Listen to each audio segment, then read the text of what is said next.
Hello friends, आप सभी का स्वागत है मेरे यूट्यूब चैनल डीबग बाइट्स में।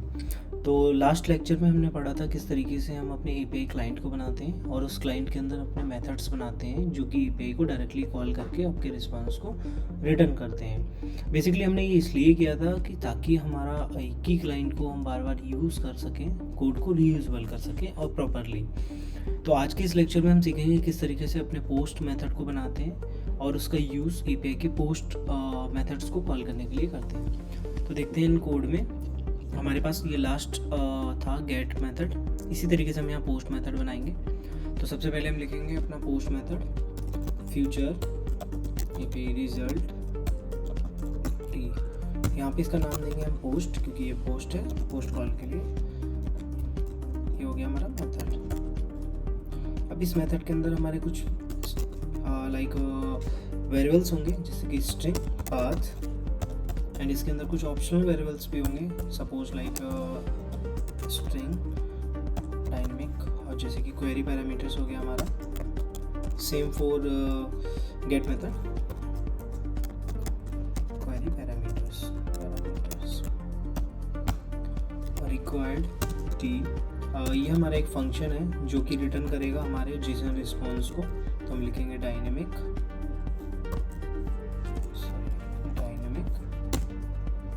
जेसन और इसका नाम देंगे फ्रॉम जेसन।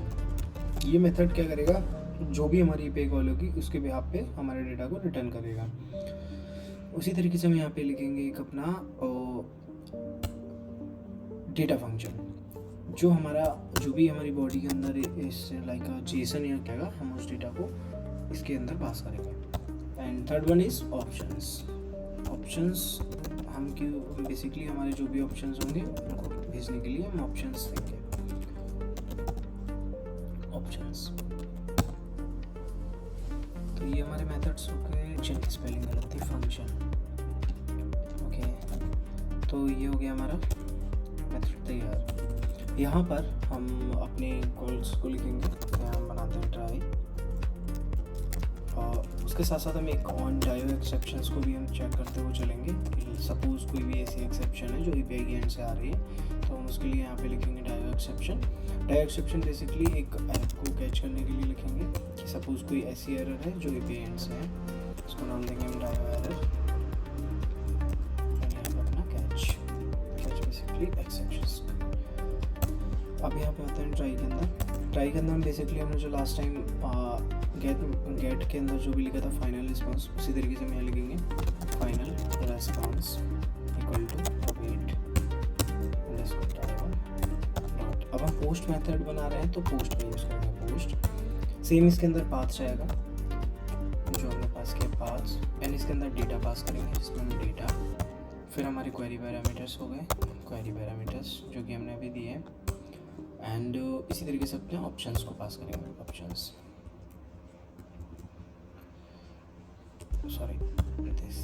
ये रिस्पॉन्स हमारा बनके तैयार हो गया। लास्ट टाइम हमने एक फंक्शन बनाया था जिसका नाम था प्रोग्रेस रिस्पॉन्स।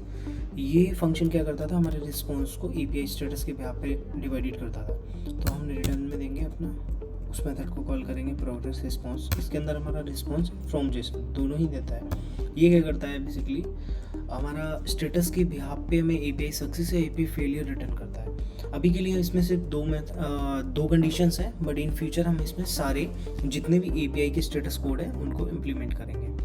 तो अभी आते हैं कोड पे वापस। यहाँ से ही रिटर्न हो गया। सपोज आपकी एपीआई में कोई भी डायो एक्सेप्शन आ गई, सपोज 500 या कोई भी सर्वर एरर आ गया, उस केस में हम क्या होगा, तो उस केस में हम रिटर्न करेंगे एपीआई फेलियर को।